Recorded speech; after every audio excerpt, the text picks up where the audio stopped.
Midday news on Rajya Sabha television, where we get you the biggest developing news stories at the top of this hour. I'm Ashwarya, and these are the headlines. Centre's Aadhaar scheme constitutionally valid, says Supreme Court. Apex Court strikes down some provisions, including linking it with bank accounts, mobile numbers and school admissions. Unique identity number mandatory for filing IT returns and getting PAN number.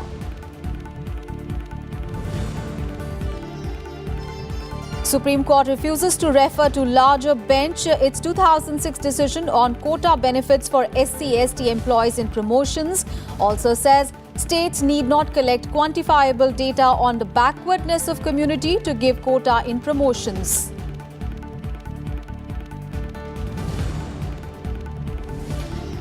Unaffordable healthcare, a serious social handicap, says Vice President M. Venkaiah Naidu at convocation ceremony of Homeopathy University in Jaipur, says this branch of medicine can provide alternative for affordable healthcare.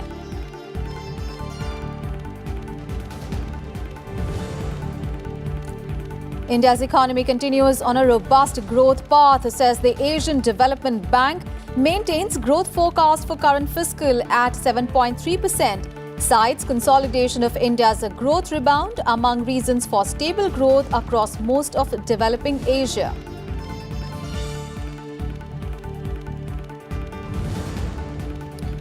And the UNGA president makes a call to world leaders to achieve progress on agreements aimed at slowing climate change. Cites recent devastating floods in Kerala, among other natural disasters, to draw greater attention to the issue.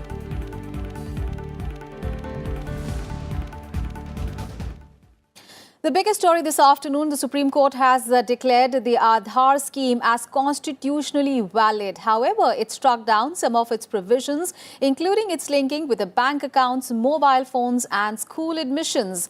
A 5-judge constitution bench headed by Chief Justice Deepak Mishra held that Aadhaar would remain mandatory for the filing of IT returns and allotment of permanent account number or PAN. It would also not be mandatory for school admissions, as also for examinations conducted by the CBSE, NEET and UGC. The bench also struck down the national security exception under the Aadhaar Act. It said that Aadhaar is meant to help the benefits reach the marginalized section of society. Now, there are 3 sets of judgments pronounced. The first of these 3 verdicts was pronounced by Justice A.K. Sikri, who wrote the judgment for himself, CJI, and Justice A.M. Khanwilkar.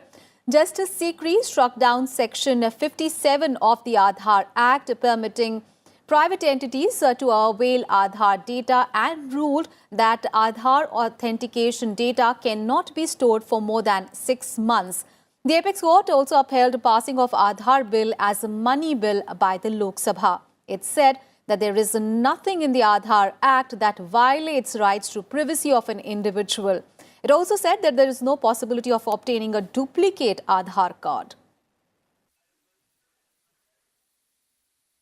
पहली बात तो कोई निजी company आधार card किसी भी चीज़ के लिए नहीं मांग सकती, कोई बैंक नहीं मांग सकता, कोई मोबाइल कंपनी नहीं मांग सकती, कोई एयरलाइन नहीं मांग सकती, कोई स्कूल नहीं मांग सकता। आधार कार्ड सिर्फ सरकारी स्कीम्स जिसमें कि कोई सब्सिडी दी जाती है उसी में मांगा जा सकता है, और उसमें भी किसी भी व्यक्ति का अगर बायोमेट्रिक आइडेंटिफिकेशन फेल करता है तो सिर्फ उस आधार पर उसको उसका जो एंटाइटलमेंट है उस स्कीम में वो डिनाई नहीं किया जा सकता। And let's get more details on this story. We have with us Ravindra Singh Shuran joining us on the phone line. Ravindra, very important verdict we saw by the Supreme Court today, saying that the Aadhaar Act 2016 is constitutionally valid. But the Supreme Court also struck down some of its provisions today. Tell us, what were the main observations that the court made today? Yeah, Shreya, today is a historic day in the Supreme Court's time today, when Supreme Court in the morning assembled to give its important judgment on the Aadhaar. It was completely a jam-packed courtroom. and when Justice Sikri, on behalf of Chief Justice CJI and Justice Khanwilkar, he cited his judgment. The important thing, that was a majority judgment, and only it is a 4:1 majority judgment. Only Justice Chandrachud, he has a dissent note. He has dissent judgment on the Aadhaar validity. The main important points which has been raised during the citation of the judgment, the operative part of the judgment, are that the section 57 of the Aadhaar Act, which enables body corporates to seek authentication, has completely been upheld unconstitutional. Right.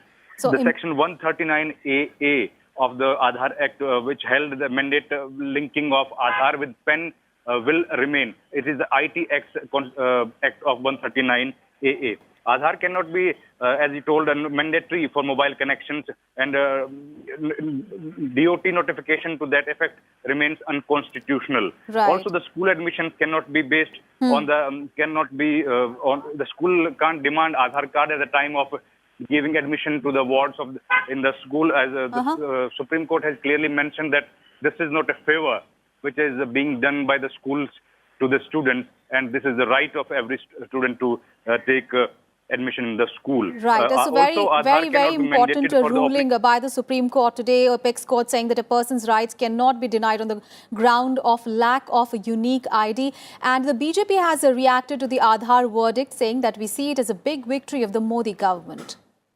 क्योंकि supreme court ने और न्याय प्रणाली ने valid, but it has added certain conditions to it. How do you look at this verdict?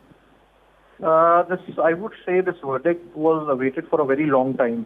Since 1973, after Keshananda Bharti judgment, which was a 13-judge judgment, this hearing took place for around 38 days. And the main issues were revolving around right to privacy and data protection.